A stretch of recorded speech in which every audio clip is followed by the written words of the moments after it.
What's up, y'all? It's Kamikaze MMA coming back for another video. We're breaking down UFC 323. The GOAT's fighting tonight. Y'all already know who I'm talking about. Let's get straight into it. Marion Santos versus Muhammad Naimov. We're going with Marion Santos by decision. I think this fight will be pretty close. I think Muhammad Naimov will get a little bit of control time, maybe 2, 3, 4 minutes max. And then I think that Marion Santos will beat him up on the feet. And I don't think he'll be able to control him for long. Getting submitted by Felipe Lima is not a great look. No offense to Felipe Lima or Muhammad Naimov, but it's not a great look. So I'm going with Marion Santos by decision. Possibly a second round TKO. Moving up, Mansour Abdul Malik versus Antonio Tricoli. I'm picking Abdul Malik, Mansour Abdul Malik. Antonio Tricoli is fucking terrible. He's fucking terrible. He's lost to Treyshawn Gore and Sher Magomedov. So enough said there. Mansour Abdul Malik is gonna whoop his ass. I don't even rate Mansour Abdul Malik that high, but he is gonna whoop his ass. Moving up, Iwo Baranowski versus Ibo Aslan. This is a tough fight to pick. I think with the momentum that Iwo has coming off of a first round KO loss or KO win, most of his wins are by KO if I'm not mistaken. Same with Ibo Aslan though. So I think this is a guaranteed knockout. I think these boys are going to be swinging, but I don't think Ibo has the momentum to really trust in himself as much as Iwo does, which might get Iwo caught and put out cold, but I think it's going to be a confirmed knockout. I'm going with Iwo in the first round. So, moving up, Edson Barbosa versus Jalen Turner. I'm picking Jalen Turner by decision. I don't think Edson Barbosa has it anymore, but if anyone is going to quit in a fight, it's probably going to be Jalen Turner. All of his losses are quits. They're not, he doesn't get like out techniqued or anything. He just kind of quits. So I'm picking Jalen Turner though. I don't think Edson Barbosa's like, I think a shell of himself is offensive to the phrase of a shell of himself. I think he's a shell of a shell of a shell. So I'm not picking Edson Barbosa. Moving up, Marvin Vtori versus Bruno Ferreira. This fight's tough because I'm sensing a Bruno Ferreira KO. I really am. I think that Bruno Ferreira might just knock Marvin Vtori out. Marvin Vtori has looked terrible as of recently. He's never been great, but he's always been good enough to beat a Bruno Ferreira.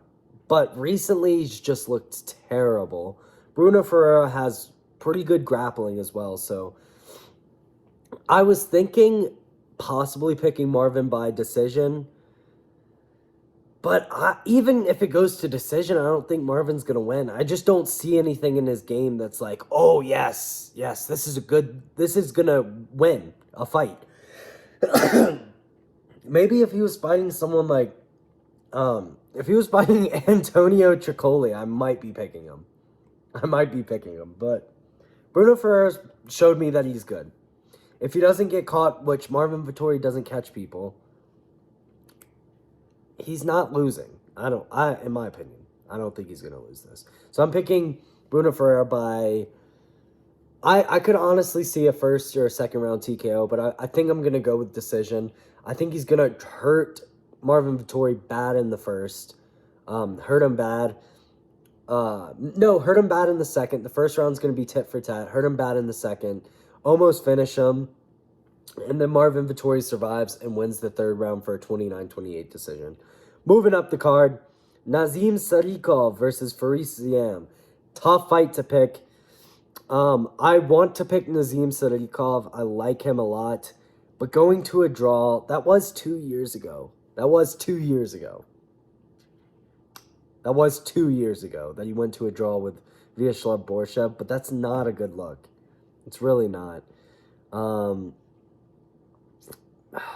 Going to war with Nicholas Mota is not a good look.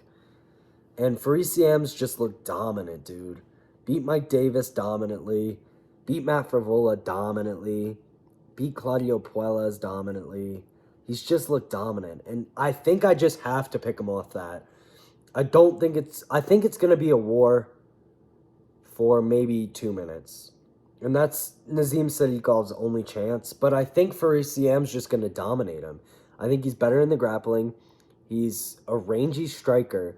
So when they're striking, he's not going to be in the pocket just trading with Nazim Sadikov. He's going to be on the outside just like hitting him. I could see Nazim possibly throwing a wild overhand that catches Faris. But if he doesn't do that, he's not going to win. I don't believe. So I'm going to go with Farisiam by decision. I think he's just going to be a little too dominant.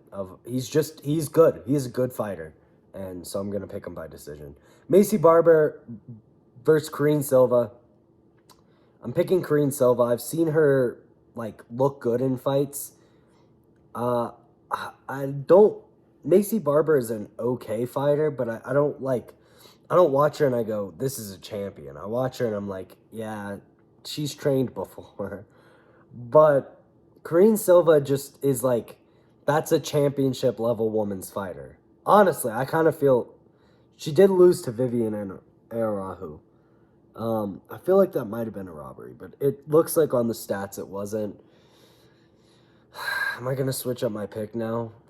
I don't fucking know. Oh, I don't want to pick this fight. I'm just going to be wrong whoever I pick. So I'm just going to go with Karine Silva by decision. I'm going to be wrong with whoever I pick. So I'm just going to pick Karine Silva. I'd rather see Macy Barber out there. So I'm just going to pick Karine Silva.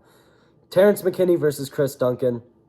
I'm picking Chris Duncan by knockout in the first or decision. I think if he doesn't get the KO in the first, great. He could get a decision. If Terrence McKinney doesn't get a KO in the first, he's going to get badly beaten up. I am worried, though, because Manuel Torres beat Chris Duncan, and they're somewhat compatible. Terrence McKinney has probably better grappling. So I kind of do think Terrence McKinney's going to submit him, actually, now that I'm saying it out loud. I kind of do see a Terrence McKinney submission in, the second or the first. I just don't want to pick it because Terrence McKinney just gets KO'd every fight.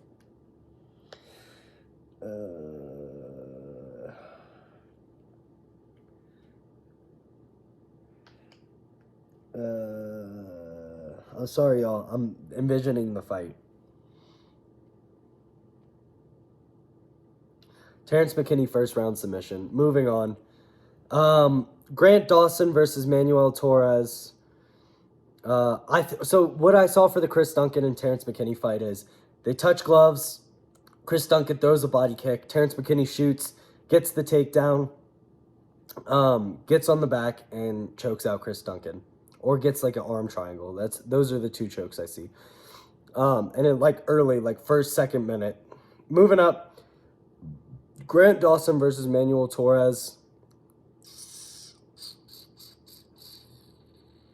I'm picking Manuel Torres by second round TKO. I think the first round, Grant Dawson, same thing as the last fight. Grant Dawson will try to shoot immediately. Manuel Torres will get off the first shot.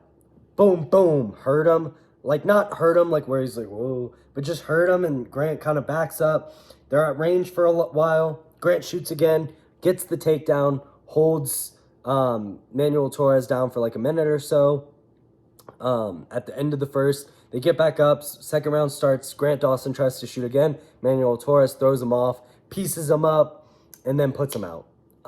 That's kind of what I'm seeing for this fight. But I could definitely see Grant Dawson just Dagestaning him or laying on him. Bryce Mitchelling him is probably closer representation to what he would do. But yeah, that's what I'm going to pick. Yeah, moving up to the main card. Yan. Big boy, Polish power, Jan Blahhovich versus Bogdan Guskov.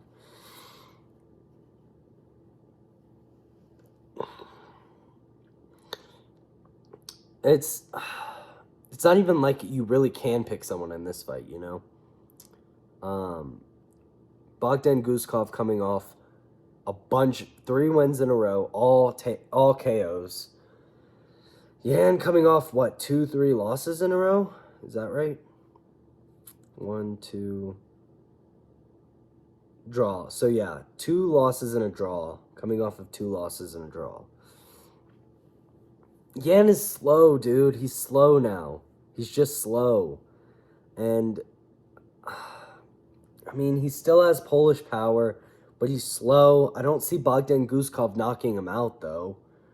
That's why it's tough for me to pick this fight, is because I don't see Bogdan Guskov knocking him out, because I think Jan Blahhovich is so cautious at this point in his career. He just doesn't get knocked out. I much could see Bogdan Guskov getting KO'd, but I haven't seen Bogdan Guskov win a decision. So how could I pick this fight just based off Bogdan Guskov being slightly faster? I think I'm going to go Jan Blahhovich by decision. I think his leg kicks are going to add up. I think his high guard and his leg kicks and his jab are going to win him the fight. Which isn't a fucking expert pick, but I just don't... Bogdan Guskov is faster, but I don't think it's enough to, like, be a world beat. You have to be a world beater to knock out Jan Blahhovich. Alex Pereira couldn't even knock out Jan Blahhovich. Alex Pereira could have lost to Jan Blahhovich. So I'm going to go Jan Blahhovich by decision. They don't want him to win fights, though. So that's the only reason why I'm leaning to... I feel like it's going to be so close. And Jan's going to clearly win each round. But it's going to be so close each round. And they're going to give Bogdan Guskov a 29-28 decision. Because Jan clearly wins the third or something like that. But Bogdan Guskov was like... It was so close in the second and the first, even though Jan clearly won the rounds. I think they're going to give it to Bogdan Guskov, but I am going to pick Jan because I do think he's going to be the rightful winner in this fight. Moving up, Henry Cejudo versus Peyton Talbot. I don't know who to pick in this fight because Henry Cejudo hasn't been a wrestler since 2016. The dude hasn't been a wrestler since maybe even earlier than that. This dude has not been a wrestler. I just don't know how I could pick him. He just hasn't been a wrestler. He's been a striker for the past however many years. Lost to Aljo, lost to Marab, lost to Song Yadong. He lost to Song Yadong. Okay? Now, I know it was an eye poke, which right here it's saying decision in round 3, 5 minutes into the round, but that's not what happened. It was an eye poke. But he was losing that fight too. Song Yadong did look good in that fight. If he was winning that fight, he probably would have not gotten decision at the end. Oh, God. But Song Yadong is better than Peyton Talbot. But Hani Barcelos has shown a new level to his game. Fuck, dude. I think Hani Barcelos is a better grappler than Henry Cejudo. I think Peyton Talbot's confidence is kind of shook. I think Felipe Lima's okay, but he should have knocked out. If he knocked out Felipe Lima, I'm not even questioning this pick, and I'm just picking Peyton Talbot. But going to a close decision, I mean, he did win. There's no doubt. But going to, like, a close decision with Felipe Lima, where it's like, Felipe Lima could have won that fight. Not the actual fight, but if there was something switched up in his game plan, he could have won that fight. And so it's just, I just don't understand how I could pick Peyton Talbot. I don't really see him knocking out Henry Cejudo in the first. But I don't really see Henry Cejudo doing anything incredible either. I kind of feel like I have to go Peyton Talbot. I don't know what I've seen from Henry Cejudo to convince me that he's going to outstrike Peyton Talbot and also out-grapple him. I haven't seen anything from Henry Cejudo to convince me of that. So I'm going to go Peyton Talbot by decision. I think Henry Cejudo is going to be cautious and just, try to have a fucking bland-ass fight. And Payton Talbot's going to be looking for a finish. He's going to be a little more cautious about takedowns, but he's going to be looking for a finish still. And I think that's going to give the edge to Payton Talbot. I don't rate Henry Cejudo that highly. I mean, he was probably the worst title contender against Merab, and the second worst for Aljo. So I have to go Payton Talbot. I feel like I have to. I can't try. What has Henry Cejudo showed us to be like? Yeah, let's pick him against anyone. Essentially, I'm not picking him against anyone outside of the top, unless they're outside of the top 20 in bantamweight. He's just not really great anymore. This is probably going to come back and bite me in the ass because I'm going down a rabbit hole of just saying Henry Cejudo is terrible. I don't rate Payton Talbot that high anymore. When he first started, I was like, oh my gosh, this dude's going to be a champ. I don't rate him that high anymore. Felipe Lima, he should have finished him. Hani Barcelos, he basically got finished by. So I don't rate Payton Talbot that high. Tough fight to pick, but I'm going to go Payton Talbot because I don't think Henry Cejudo has a path to victory. I think his grappling is mediocre. I think his striking is mediocre. And I think Payton Talbot excels at striking, and his grappling is less than mediocre. He's pretty bad at grappling, but I mean, the first fight with Nick Aguirre, I think it was that who he fought? Maybe on the Contender Series? Or was that a UFC fight? That must have been his fight in the Contender Series. He submitted him, if I'm not mistaken. So yeah, I'm going to go Payton Talbot by decision. That's how I think it's going to go. I think Henry Cejudo is going to be too calm and composed, too veteran. I kind of see a similar to the Jan Blahhovich fight, but I think Jan's better than Henry Cejudo in the grappling and in the striking. And Jan has that Polish power. I mean, Henry Cejudo's KO'd who? Fucking... all of his KOs have asterisks, if I'm not mistaken. So, I'm picking Payton Talbot. Moving up, Brandon Moreno versus Tatsuro Taira. I'm picking Tatsuro Taira by first round submission, second round submission. Take your pick. Brandon Moreno has 0 chance in this fight. Lock of the card. Brandon Moreno is now going to chin him in round 1. But Brandon Moreno has 0 chance in this fight. Tatsuro Taira is going to dominate him, make him look easy, and Brandon Moreno is probably going to retire after. This is a terrible matchup. Tatsuro Taira's striking has shown incredible levels since he fought Roy Val? Is that who I'm thinking of?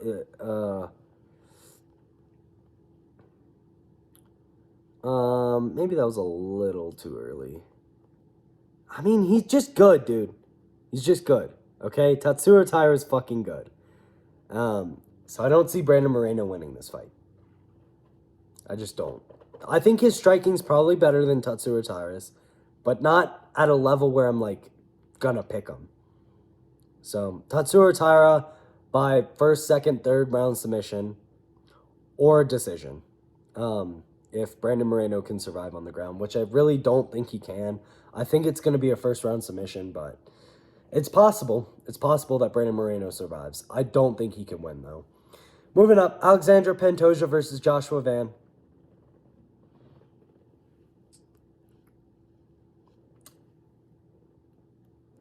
You ain't Volk, little bro. You ain't Volk. You ain't Volk. 35 curse might hit him. Might hit him straight in the chin.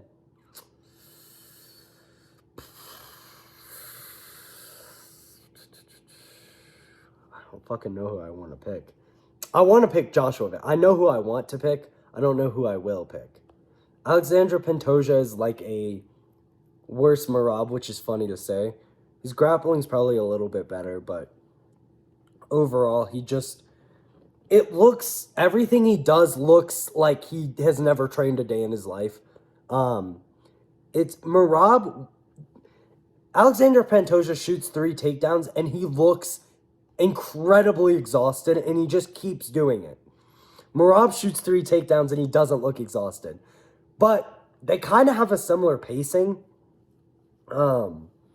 which is the thing that concerns me with Joshua Van, is that the pacing of Alexander Pantoja, I think, will be too much.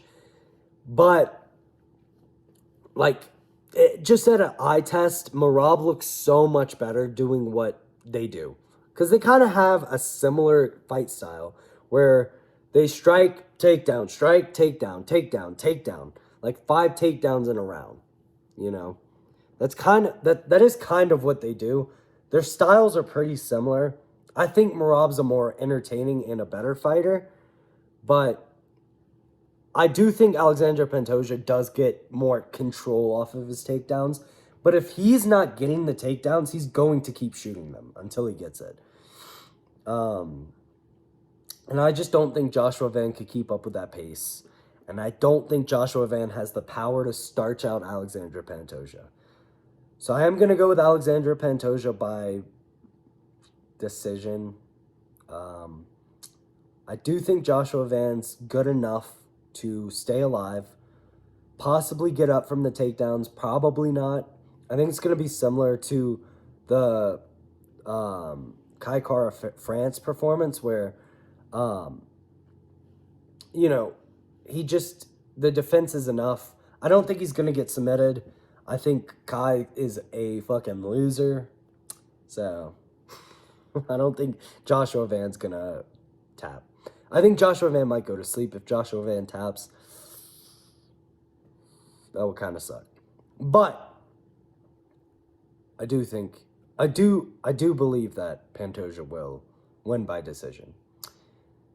Anyways, let's move up to the main event.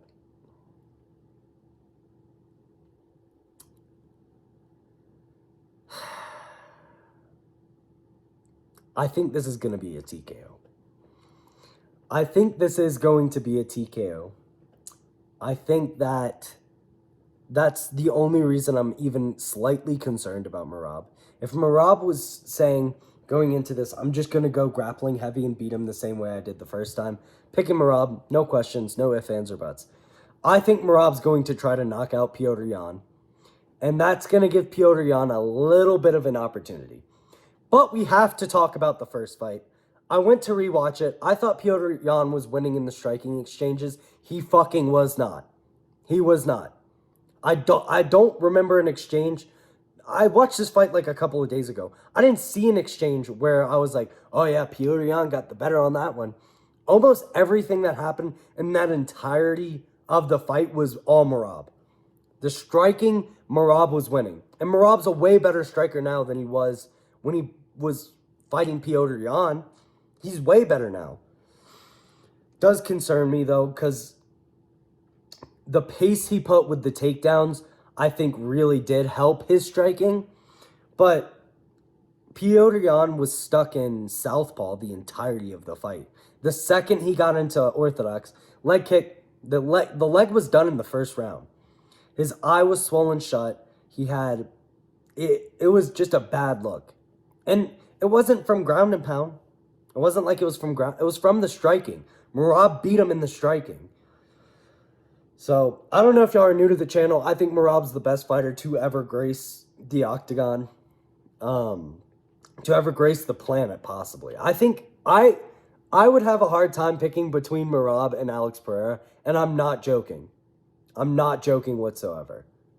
So, I do really think Merab is one of the best fighters to ever exist. I think he's the best fighter in the UFC. Not even pound for pound, like just straight up. Straight up, he's just... You're not beating Merab unless you put him out cold. You're not beating him. You're not beating him. And I don't really think Petr Yan's going to put him out cold. I think Merab is going to TKO Petr Yan. I really do. I think it's going to be a 4th round TKO. I think the first round will be very, very similar to their first fight, where Merab just puts a pace on Petr Yan. Because before I watched their first fight back again, I was going to say, if Petr Yan just comes out swinging, then he has a chance. No. Because in their first fight, Petr Yan had to come out swinging because Merab was instantly just on him like...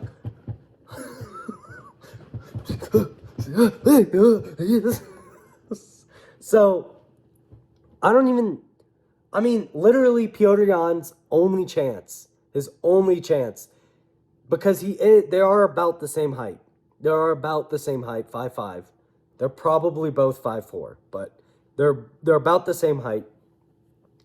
The only times Merab gets rocked is against people his height or shorter.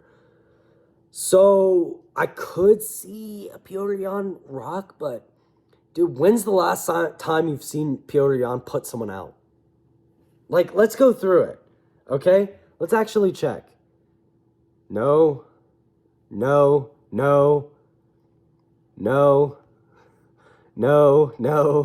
Well, I guess technically in 2021 when he KO'd Aljamain Sterling with a illegal knee.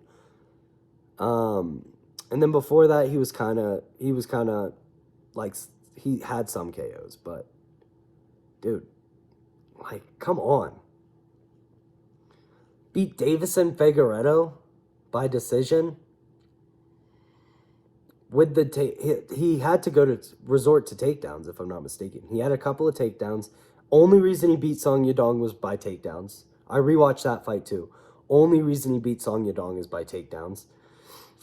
And then only reason he really beat Marcus McGee was because Marcus McGee is not that good. Like, Marcus McGee is not a top 5 contender, dude.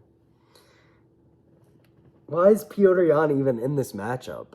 I don't understand. I was a huge fan of this guy, and I still like him, but Merab is my favorite fighter, and I'd fucking be pissed. I'd be pissed off if Petr Yan won, which is weird to say. And I don't understand how people think this is going to be a little rant for the last 3 minutes of this video. I don't fucking understand. No, I'm going to make another video. Merab's going to win by 4th round TKO. He's going to put a fucking beating on the feet on Petr Yan. Barely even shooting takedowns. He's probably going to shoot 20-ish takedowns, which is not a lot for Merab, dude. Let's remember who we're talking about here, okay? This guy can shoot takedowns like, fucking hooker can suck cock, bro. This guy can shoot some takedowns, okay? So Merab's gonna win, 4th round TKO, and that's all she wrote. Petr Yan might have to retire. No one's beating Merab at bantamweight besides possibly Umar's not beating him. Umar doesn't have the striking to beat him. Sean O'Malley's not beating him. Song Yadong's not beating him. Volk's not beating him. Diego Lopez might beat him, but I don't see it. Evloev is not beating him. Gene Silva might beat him. Gene Silva is the one person I will say that might beat Merab. Okay? Peace out. Go, Merab, go. Merab is my favorite fighter. If he wins this, he is by far the GOAT of the sport. Islam's the only one who's close. Islam and him are the only 2 people who are close at the top. Name one more person who you could put at the top. Dude, John Jones, dude. John Jones was fighting fucking 40-year-old men who were the same fucking height as Merab at 205. And he was beating them because he was 23, coming off of a career as a wrestler. And these guys were terrible.